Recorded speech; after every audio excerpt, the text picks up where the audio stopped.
Actualité rétrospective, mesdames, messieurs, bienvenue à tous. Les nouveaux ambassadeurs du Sénégal et du Canada en RDC ont présenté leur lettre de créance au président de la République ce jeudi. Joseph Kabila Kabange, qui les a reçus en audience, a aussi par la suite échangé avec le nouveau représentant légal de l'église du Christ au Congo. Et puis la ville de Kinshasa s'est réveillée timidement le mercredi 15 novembre 2017 suite à l'appel à la ville morte de mouvements citoyens.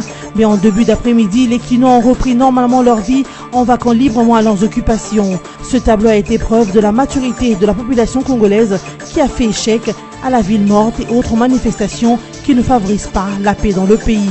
L'actualité rétrospective en dehors de nos frontières, sachez que la situation reste visiblement calme au Zimbabwe après la prise du pouvoir par l'armée et le refus de démissionner du président Robert Mugabe.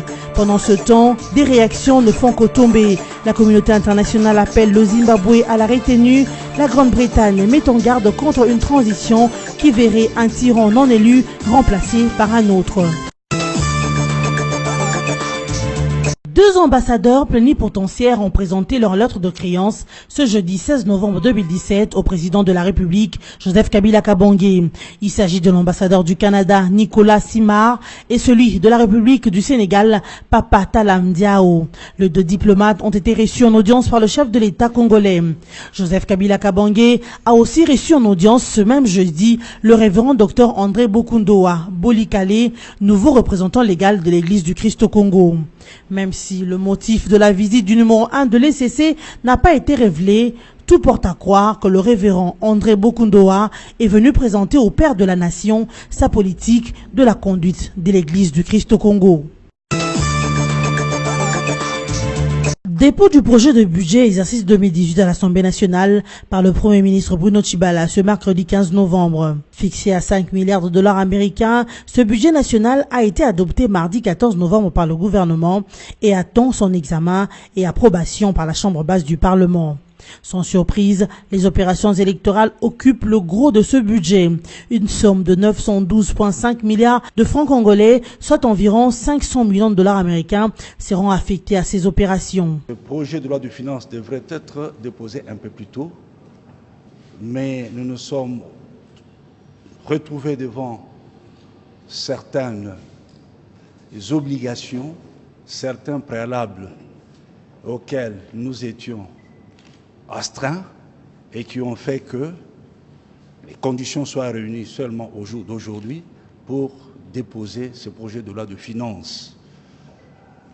Et je pense qu'avec le calendrier qui a été publié le 5 novembre dernier, avec la loi de finances qui sera votée et promulguée, nous nous embarquons dans la locomotive dont la gare centrale sera la tenue des élections. J'invite l'ensemble des forces politiques de notre pays, qui sont les acteurs de la compétition, à se préparer pour que le 23 décembre 2018, comme prévu par la CENI, que nous démontrions à la face du monde que notre peuple, le peuple souverain, a une grande faim, une grande soif de démocratie. Le président de la Commission électorale nationale indépendante, Corneille Nangaa, peut ici trouver satisfaction.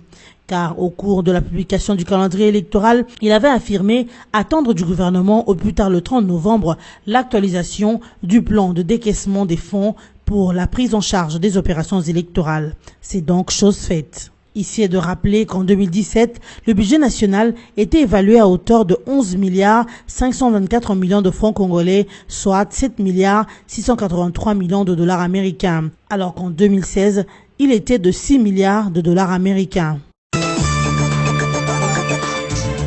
Après les États-Unis d'Amérique, l'Union européenne et l'Union africaine, c'est au tour de la République d'Angola de saluer la publication du calendrier électoral. Son ambassadeur à Kinshasa, José João Manuel, l'a fait savoir le 11 novembre 2017, date de la célébration de l'indépendance de l'Angola. Le diplomate angolais a déclaré que la publication par la Commission électorale nationale indépendante du calendrier électoral constitue un pas important et décisif pour la résolution de l'actuelle crise que traverse la République démocratique du Congo. José João Manuel a aussi ajouté que l'Angola, pays ami de la RDC, ne peut qu'appuyer ce calendrier pour le retour de la paix et de la reconstruction nationale. L'ambassadeur de l'Angola en République démocratique du Congo a par ailleurs encouragé la poursuite de la coopération bilatérale entre les deux pays, notamment dans le domaine maritime, aérien, fluvial et ferroviaire.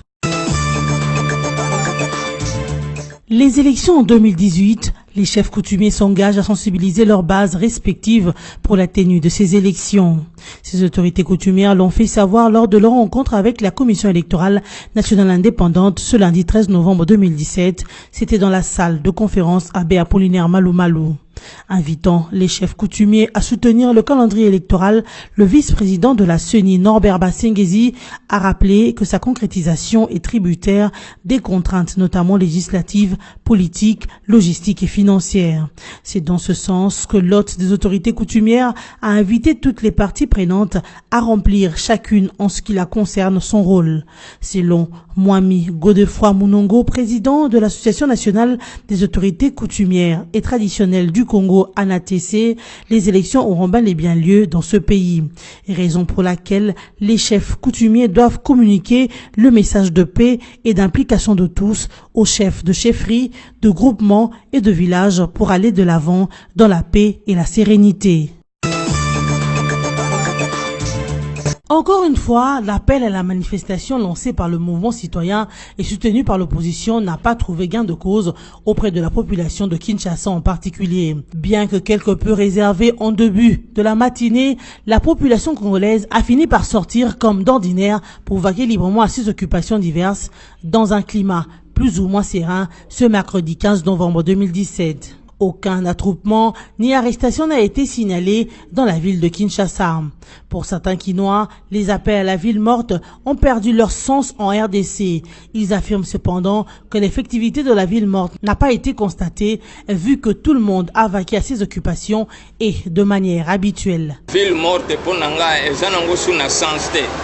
To salango mbala bele même na tamu butu échanger nango elokote. Les opérations que tu manques à gagner la journée aussi longtemps que tu vivras jour au jour na Congo. Babandi angokala, qu'est-ce que ça fait? Les opérations qui manquent à gagner dans la famille. L'on dirait plutôt que les Kinans ont suivi le mot d'ordre des autorités politico-administratives interdisant une quelconque forme de manifestation sur toute l'étendue du territoire national congolais. Surtout comme le calendrier électoral a été publié et accepté par la communauté internationale. Ce mot d'ordre lancé par la PNC était une réaction à un communiqué de la MONUSCO signé par Maman Sidikou, lequel appelait au droit de manifester dans le calme et la retenue en soutien à l'appel à la manifestation lancé par les mouvements citoyens Lucha et Filimbi. Du reste, une confusion s'installe du fait que l'on ne sait plus s'il s'agissait d'une ville morte ou d'une marche pacifique. Organisation des élections crédibles et transparentes, mais aussi et surtout dans la paix, cette question préoccupe l'Asbel Lisanga Lumumba, Lilou. Cette association des jeunes a, dans ses démarches pour aboutir à ces élections paisibles, rencontré la commission d'intégrité et de médiation électorale. Accueilli par le président de la CIM, le révérend pasteur Elébé, l'Asbel Lilou a sollicité l'aide des chefs des confessions religieuses afin de réunir les politiciens, toutes tendances confondues, pour qu'ensemble, ils puissent œuvrer pour la paix. Visiblement, les jeunes de Lilou ont été rassurés par la CIM. C'est pour une simple raison, totala makambo ezoleka na mboka na biso. Biso nyonso ba Congolais tozali bandimi na kati église moko songolo. Yango tomonaki na tango makanisi na biso esuki nde esika makanisi ya Nzambe ebandaka. Nde toyaki komona ba representant ya Nzambe na oyo ezali kotala kimia na mboka na biso. Mingi tozali koyoka ekoyinda ekozala boye or biso bandimi na bango nde tokokufa. pate moko soki ekufi mobateli pate ayokaka pasi na motema yango toyaki kosenga na bango ete bapoliticien mpe ezala majorité ezala opposition bazali bandimi na bango lokola biso mpe pour que tosala élection ya malamu ezali kosenga kimia pour que tozwa kimia ezali kosenga kofanda esika moko kosolola ezali kaka bango nde bazali mieux placé ya kosangisa bakulutu na biso ya politique koyebisa bango ke élection ya malamu ekouta na kimia kimia ekouta na kosolola voilà eloko toyaki kosenga ba tata ya molimo na biso ete basangisa bakulutu na biso ya politique bamona ke à part kimia élection ya malamu ekozala po so baboyi koyokela bango 2018 élection ekozala te so baboyi koyokela bango même 2019 parce que élection ekouta kaka na kimia kimia ekouta kaka na masolo oyo batata ya molimo na biso bango nde bazali koincarne makanisi ya bonzambe awa na mboka na biso voilà raison oyo ememaki biso awa rasire biso esengo na biso nde yango wana balobi ezali mosala na bango même si biso toyaki te mais ezali devoir na bango kotia kimia na mboka kosangisa bandimi na bango kotalisa bango nzela ya malamu nde biso lokola tozali peuple et tozozela avec tout espoir que non lokola barasire biso eloko wana bakosala yango nde tozozela pe likia na biso ezali ntango bango bakosala mosala nde tokoshite na élection ya kimia comme on est en train de vouloir élection ya kimia oyo pe ekomema alternance comme nous le voulons démarche ya liboso to ya liboso parmi ba démarche oyo omoni nano toye kotala batata ya molimo na biso eza déjà démarche ya kimia na terrain tozali kokutana na bajeune tozali kosala baconférence sur la paix ndenge nini tokoki koaboutir na baélection ya malamu sans kokase sans kobebisa mboka na biso donc ezali kaka parmi badémarche olisanga lumumba azali kosensibiliser bajeune ya tendance nyonso comme d'habitude tozali mpe koorganiser baémission je pense que totambolaka mingi nayo démarche na biso ezali beaucoup plus ya kimia po kimia nde komema élection ya malamu na mboka na biso. Cependant, Lasbel Lilou dit poursuivre la sensibilisation des jeunes dans toute la ville de Kinshasa, pourquoi pas en province. Question d'inculquer la culture de la paix pour aboutir à des élections paisibles, transparentes et crédibles en République démocratique du Congo. Présidentielle, par l'entremise de son porte-parole André Alain Atundou, s'est dit satisfaite de l'échec de la journée ville morte du mercredi 15 novembre. Le porte-parole de la MP s'est réjoui du fait que le peuple congolais n'a pas suivi le mot d'ordre lancé par les ennemis de la République. Par ailleurs, il appelle à la vigilance sans faille sur les radicalisés qui sont décidés à tout mettre en œuvre pour bloquer le processus électoral. La majorité présidentielle est convaincue que les Quinois ont compris la mauvaise foi des démocrates de façade qui veulent créer délibérément une confusion dans l'esprit des Congolais pour aboutir à un dialogue politique dans l'espoir d'accéder au pouvoir par des combinaisons mafieuses en dehors de la seule voie démocratique en la matière qui est les élections, a indiqué André Alain Atundou. La majorité présidentielle note avec satisfaction la grande maturité du peuple congolais face aux opérations téméraires et intempestives de ville morte. La population congolaise dans son ensemble a superbement ignoré le mot d'ordre de ville morte lancé par certains activistes en mal d'inspiration dans le seul but de contrarier les initiatives du chef de l'État dans la normalisation de la situation politique de notre pays. Fort des amères expériences du passé, les Quinois ont compris la mauvaise foi et la supercherie de ces démocrates de façade qui veulent ainsi créer délibérément une confusion dans l'esprit des Congolais pour aboutir à un autre dialogue politique dans l'espoir d'accéder au pouvoir par des combinaisons mafieuses en dehors des élections, seule voie démocratique en la matière. Du reste, il s'y est de rappeler que cet appel à la ville morte le mercredi 15 novembre a été lancé par les mouvements citoyens, à l'occurrence Lucha et Filimbi, et soutenu par l'opposition. Très bientôt, des projets industriels vont être installés dans la province du Nord Kivu. En partant de l'agriculture à la petite industrie, ces projets auront pour source de production la pomme de terre. Pour ce faire, le ministre de l'Industrie, Marcel Ilunga Leou, a atterri dans la ville de Goma ce mercredi 15 novembre 2017.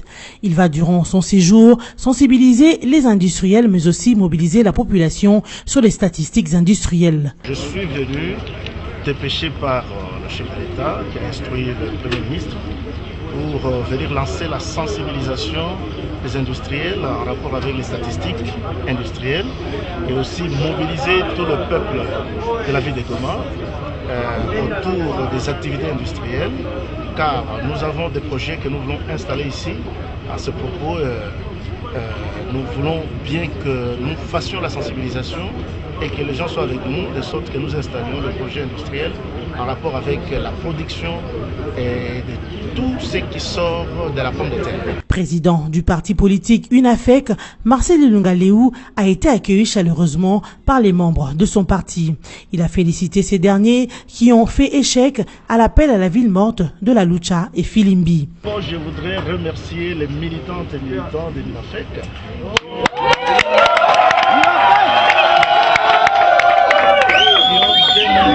qui ont démontré à suffisance qu'ils ne peuvent pas suivre les mots d'ordre des aventuriers.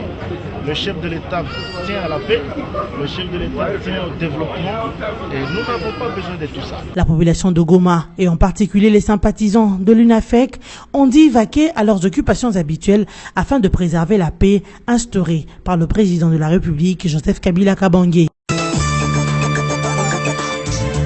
Relance du secteur industriel au Nord Kivu, les avancées sont significatives. Ce jeudi 16 novembre 2017, le ministre national de l'Industrie a ouvert les travaux de sensibilisation des industriels de cette province sur l'importance de la cellule d'études et de planification industrielle. Marcel Ilunga Leou a aussi annoncé que cette cellule va être transformée sous peu en un bureau d'études nationales de planification industrielle. Accompagné d'une forte délégation des experts de la cellule d'études et de planification, pour sensibiliser les industriels du Nord Kivu en général, et en particulier ceux de la ville de Goma, sur l'importance de la cellule d'études et de planification industrielle qui va se transformer d'ici là en bureau d'études nationales de planification industrielle, et aussi sur le rôle et l'importance des statistiques dans le développement industriel de notre pays. Le gouverneur du Nord Kivu, Julien Paluku, qui a pris part à cette ouverture des travaux sur l'industrie, a exprimé le vœu de voir naître dans sa province une usine de traitement de coltan à Goma. Le ministre de l'Industrie, Marcel Ilunga, n'est pas resté silencieux face à ce souhait. Le gouvernement de la République est tout à fait sensible. Nous savons que le coltan, c'est une des grandes matières qu'on extrait ici à Goma, et nous allons tout faire pour qu'une fiche technique soit déjà élaborée et que le gouvernement prenne des dispositions pour les études de faisabilité afin de pouvoir, avec le secteur privé, installer une grande usine de traitement de coltan ici dans la ville. Tout juste après l'ouverture des travaux de sensibilisation des industriels de Goma, la délégation que conduisait le ministre Marcel Ilunga a visité la cimenterie de Nyiragongo, une œuvre congolaise qui fait la fierté de la République démocratique du Congo. Je suis tout à fait impressionné par la qualité de l'industrie, surtout l'extension qu'il est en train de faire. J'ai tenu personnellement à venir visiter pour que nous puissions voir au niveau du gouvernement qu'est-ce qu'il faut faire pour ce fils du deux pays, l'encourager, de sorte qu'il puisse terminer cette extension et fournir du ciment de meilleure qualité aux filles et aux fils de Goma et même de la grande province du Nord Kivu. Comme vous l'avez constaté ensemble avec nous, c'est pratiquement fait par le fils du coin, un natif du coin. Et avec la matière qui vient de déchets ou de volcans de Nyiragongo, ce qu'il faut encore davantage encourager. Et j'ai demandé aux promoteurs de tout faire pour que dans l'avenir, toutes les matières nécessaires à la fabrication de ces ciments soient produites localement. Après les temps de guerre qu'a vécu la province du Nord Kivu, il était temps de relancer l'industrie, preuve de la paix instaurée par le chef de l'État, Joseph Kabila Kabange.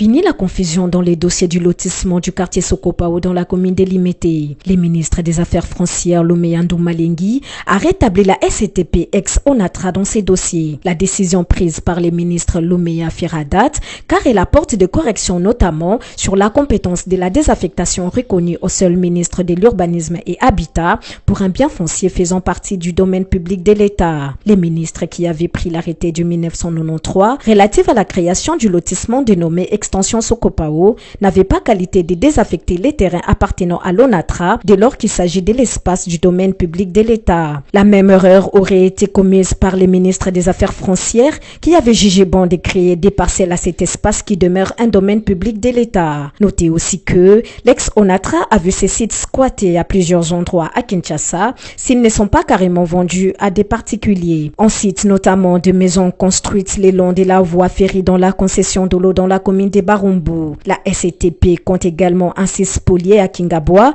dans la commune de Limete. Sachez que l'arrêté du ministre des Affaires foncières Lomé Andou Malengui casse l'arrêté ministériel du 2 décembre 1993 portant création du lotissement Sokopao, un site de près de 500 habitations appartenant à l'ex-ONATRA dans la commune de Limete. Les entreprises Microsoft, Lenovo et 24 autres ont été pointées du doigt par Amnesty International pour utilisation frauduleuse du cobalt venant de la République démocratique du Congo. Dans un communiqué publié mercredi 15 novembre 2017, l'ONG internationale accuse ces entreprises de n'avoir pas rendu publiques les informations sur leurs fournisseurs en cobalt. D'après Sema Jossi, spécialiste de la responsabilité des entreprises en matière des droits humains à Amnesty International, les premières enquêtes ont montré que les cobaltes extraits des mines par des enfants et adultes dans les conditions épouvantables en RDC est utilisé dans les chaînes d'approvisionnement de ces entreprises. Avant d'ajouter que ces entreprises ne demandent même pas d'où vient ces cobaltes qu'elles utilisent. Ce qui a poussé Amnesty International à conclure que Microsoft, Lenovo et 24 autres entreprises répertoriées ne se conforment pas aux normes internationales les plus élémentaires. En ce qui concerne Lenovo, cette entreprise, constate Sema Joshi, présente elle aussi de mauvais résultats. Elle n'a pris que des mesures minimes pour déceler les risques en matière de droits humains. Le cobalt est un composant essentiel des batteries lithium-ion des ordinateurs portables et des téléphones mobiles. Plus de la moitié de ce minerai extrait à travers le monde vient de la RDC. Et la communauté internationale a déjà averti plus de 29 entreprises des risques en matière de droits humains et des atteintes de ces droits liés aux activités d'extraction en RDC. Le général Mundos continue de clamer haut et fort son innocence dans les massacres de Béni.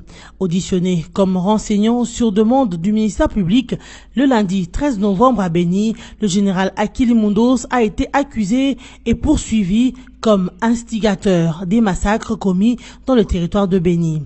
Exerçant les fonctions de commandant des opérations Sokola 1 lors de massacres, le général Mundos a nié avoir été en contact avec les personnes accusées de massacre à Béni. Il a à cet effet rejeté toutes les allégations contre lui. D'après lui, ces accusations étaient une manipulation pour le discréditer. Et ces manipulations, poursuit-il, venaient de l'opposant Mboussa Nyamwisi qui l'accusait ouvertement d'être en tête d'un commando de mort à Béni.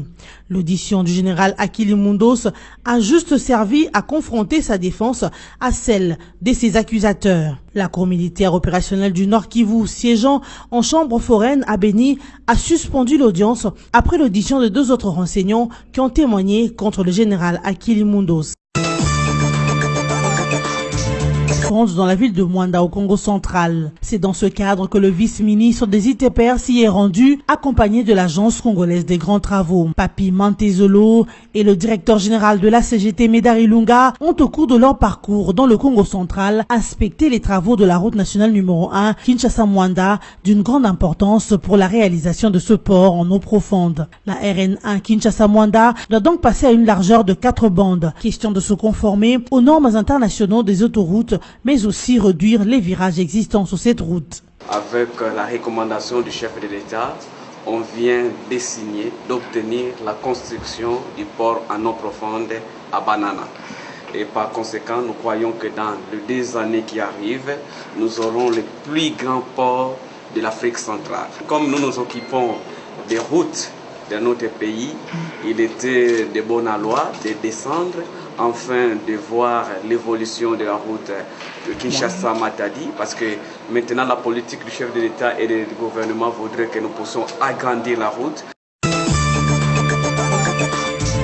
Au moins 5 personnes ont été blessées, beaucoup de dégâts matériels enregistrés suite aux inondations causées par une forte pluie qui s'est abattue à Kinshasa dans la nuit du mercredi au jeudi 16 novembre dernier. Les habitations, surtout celles érigées le long auprès de cours d'eau, pour la plupart ont été inondées, notamment à la Funa, dans la commune de Lumete, à Kinsinso et dans une partie de la commune de Matete. Un mur s'est écroulé, blessant dans sa chute 5 enfants d'une famille habitant le quartier Kimbondo à Mongafula. Une autre famille allait également être entièrement ensevelie après le coulement de murs de leur maison du quartier Vitamine 2 à Matete. N'eût été l'intervention des voisins. Par ailleurs, un glissement de terrain a été signalé sur l'avenue du tourisme dans la commune de Ngaliema. D'après un habitant dans la commune de Bandolungwa, l'eau de la pluie a atteint un niveau impossible, endommageant télé et d'autres biens de la maison. Notez que plusieurs déchets plastiques charriés par les eaux de cette forte pluie se retrouvent amassés près des différents ponts et jonchent différentes canalisations d'eau. Célébrer à travers le monde tout le 14 novembre, la journée mondiale du diabète est une occasion indispensable pour mener une campagne de sensibilisation en vue de prévenir cette maladie. Lancée en 1991 comme réponse à l'escalade de l'inconscience du diabète dans le monde, cette commémoration a gagné depuis une popularité et rassemble désormais 2 millions de personnes, dont les leaders d'opinion, les professionnels et les prestataires de soins de santé, le média, les personnes atteintes du diabète et le grand public. Pour cette année 2017, le thème retenu est le femmes et les diabètes, une façon de tourner un regard particulier sur le taux de croissance de cette maladie en milieu de femmes. En RDC, plus de 6000 cas de diabète de type 1 ont été enregistrés entre janvier et octobre 2017 dans les 34 zones de santé du Sud Kivu, a indiqué le week-end dernier à la presse le ministre provincial de la Santé, Vincent Sibanvounia. De chiffres communiqués en prévision de la célébration de la journée mondiale du diabète. Pour le gouvernement provincial du Sud Kivu, la population de ce coin du pays doit observer de règles d'alimentation saines et équilibrées ainsi que d'autres pratiques courantes pour d'une part retarder l'apparition du diabète du type 2 et d'autre part infléchir la tendance en hausse du diabète de type 1 dans la province. Pour rappel, la date du 14 novembre a été retenue en raison de l'anniversaire de Frédéric Banting qui avait avec Charles Best développé la théorie à l'origine de la découverte de l'insuline en 1922. La communauté internationale appelle le Zimbabwe à la retenue après que l'armée ait placé le président Robert Mugabe en résidence surveillée. C'est depuis mercredi 15 novembre que les réactions des leaders du monde ont commencé à se faire entendre. Boris Johnson, ministre britannique des Affaires étrangères, a mis en garde contre une transition qui verrait un tyran non élu remplacé par un autre. Cette mise en garde a succédé aux déclarations de la première ministre britannique Theresa May, qui a appelé toutes les parties à la retenue. Les États-Unis et l'ONU ont eux aussi appelé à la retenue. Un représentant du département d'État américain a déclaré à l'agence France Presse que, bien que son pays ne prenne pas parti dans les questions politiques internes du Zimbabwe, il n'approuve pas l'intervention des militaires dans les processus politiques. Du côté des Européens, on espère une résolution pacifique. Lors d'un point de presse, la porte-parole de l'Union européenne, Catherine Rey, a appelé à un dialogue en vue d'une sortie de crise. L'Union africaine a appelé elle aussi immédiatement au rétablissement de l'ordre constitutionnel. Aux dernières nouvelles, le vice-président Emerson Mnangagwa et l'opposant Morgan Tsvangirai, réfugiés en Afrique du Sud tous deux, seraient de retour à Harare. L'église catholique zimbabwéenne, quant à elle, joue à la médiation actuellement à Harare. Jacob Zuma a convoqué les pays de la SADC à une réunion d'urgence à Gaborone au Botswana pour sortir le Zimbabwe de l'impasse. Les envoyés spéciaux du président sud-africain n'ont pas été autorisés par l'armée zimbabwéenne à rencontrer Robert Mugabe, selon certaines sources. Mesdames, Messieurs, voici les rappels des grands titres de la semaine. Les nouveaux ambassadeurs du Sénégal et du Canada en RDC ont présenté leur lettre de créance au président de la République ce jeudi. Joseph Kabila Kabonge, qui les a reçus en audience, a aussi par la suite échangé avec le nouveau représentant légal de l'église du Christ au Congo. Et puis la ville de Kinshasa s'est réveillée timidement le mercredi 15 novembre 2017 suite à l'appel à la ville morte de mouvements citoyens. Mais en début d'après-midi, les Kinois ont repris normalement leur vie en vaquant librement à leurs occupations. Ce tableau a été preuve de la maturité de la population congolaise qui a fait échec à la ville morte et autres manifestations qui ne favorisent pas la paix dans le pays. L'actualité rétrospective en dehors de nos frontières, sachez que la situation reste visiblement calme au Zimbabwe après la prise du pouvoir par l'armée et le refus de démissionner du président Robert Mugabe. Pendant ce temps, des réactions ne font que tomber. La communauté internationale appelle le Zimbabwe à la retenue. La Grande-Bretagne met en garde contre une transition qui verrait un tyran non élu remplacé par un autre. C'en est fini pour ce journal rétrospectif. Merci de votre attention.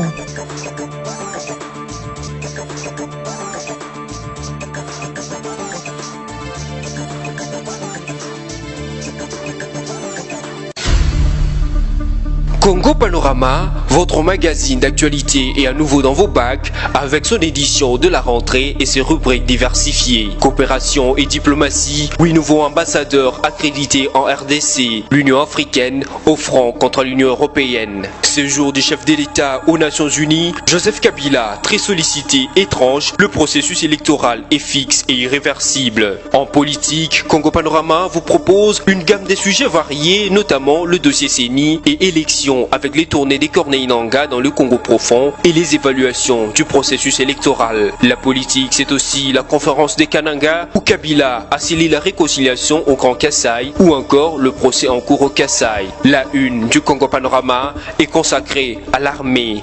Réforme de l'armée, le FARDC en puissance. Votre magazine revient aussi bien sur le monument aux soldats congolais qu'à l'inauguration de l'académie militaire ainsi qu'aux différentes sortes de régiments et bataillons après leur formation. Économie et finances, découvrez nos articles sur la réforme fiscale en RDC, l'évaluation de la feuille de route du FPI, les performances de la SONAS au premier semestre 2017. En développement, Congo Panorama a suivi l'inspection de route par l'office de route, le renforcement de capacité à la CGT ou encore les bilans à l'OVD. En société, Maman Olive Lembe revient au chevet des enfants malades. Il est sur tous les fronts. Éditorial signé Yvon Ramazani. L'éditorialiste révisite les actions du chef de l'État qui aura joué aux démineurs aussi bien sur le plan de l'économie que de la sécurité, la politique, la réconciliation au Kassai. Congo Panorama, c'est également une édition surprise spéciale Congo Central, une province qui se modernise. Découvrez les investissements et innovations comme le nouveau bâtiment du gouvernorat, le nouveau port, l'usine d'engrais chimiques,